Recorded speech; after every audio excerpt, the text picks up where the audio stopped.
My name's Alejandro Dicu, and my partner is Ipsael Polanco, and we had dissociative identity disorder.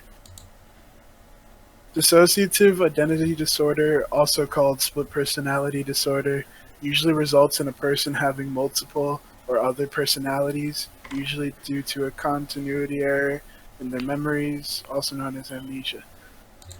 All right. So the first recorded case of DID before it was actually given that name was involved in the exorcism of a woman named Jeanne Ferry in 1584. And as I was saying a second ago, the disorder has often been mistaken for demonic possession or hysteria. The first actual diagnosis of DID occurred uh, uh, with a patient named Louis Auguste Vivet in 1882. It was properly named by the researcher, Dr. Jean-Martin Charcot, I believe that's how you say. And DID has been misdiagnosed as other popular disorders at the time of diagnosis. An example of such would be schizophrenia. So DID is often diagnosed alongside other disorders, but it's most often diagnosed alongside PTSD.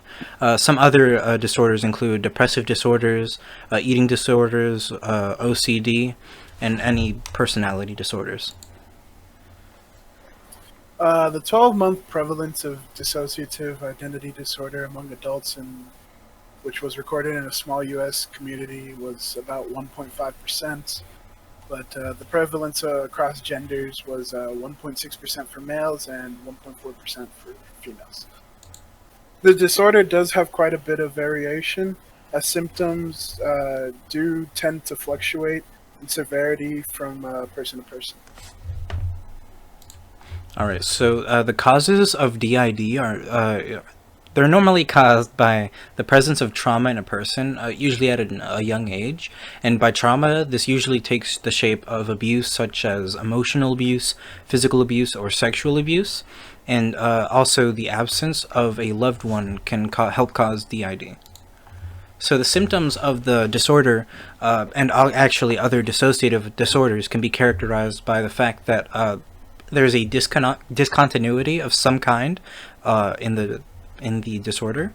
For DID, the most common one, I guess, would be the fact that there is a discontinuity in a person's memories due to the fact that they have amnesic episodes, probably due to the fact that they're switching between personalities sometimes. But they also can be they can also be seen in fragmentation of memories, of one's identity, multiple personalities that can be distinguished as different, and changes in perspective. As for treatment, there is no real cure for dissociative identity disorder. Usually, talk therapy is going to be the usual treatment for any patient, but it also can be treated using familial therapy. Like I said before, there's not really been any advancements. There's no real treatment or cure for DID, but the modern realization was that familial support can strongly deter DID in a patient. All right, so this section contains spoilers for the anime JoJo's Bizarre Adventure Part 5.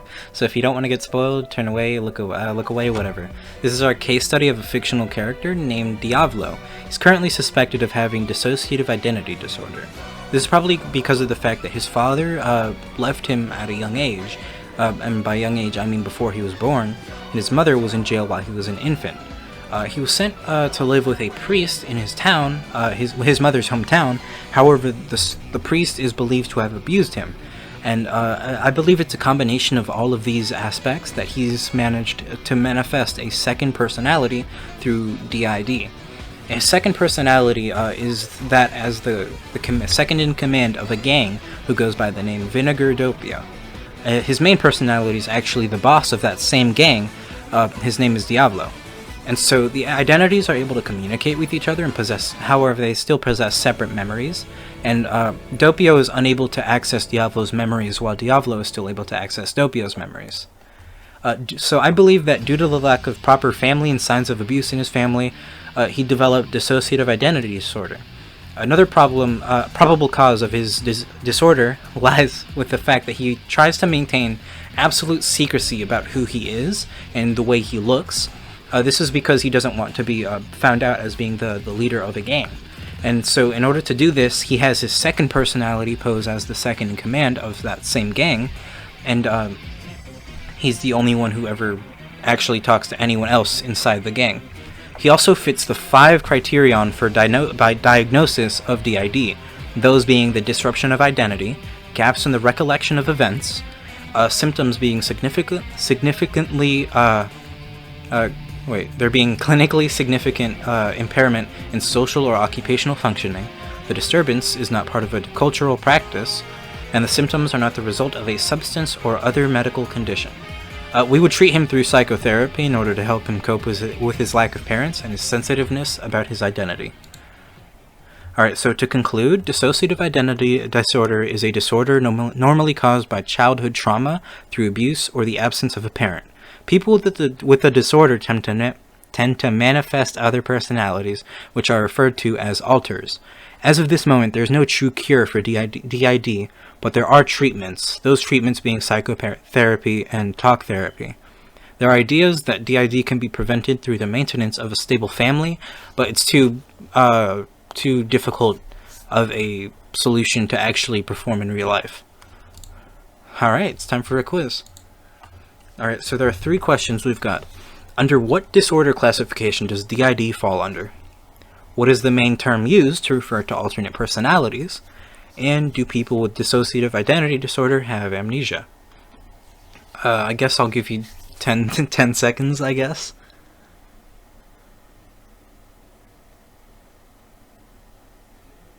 Alright, I think the 10 seconds are up. So DID, as the name suggests, it's considered a dissociative disorder. And so the main term used to refer to alternate personalities is alters. And people with dissociative identity disorder, in most cases, they possess amnesia. Alright, that should be everything. Thank you for coming to our presentation.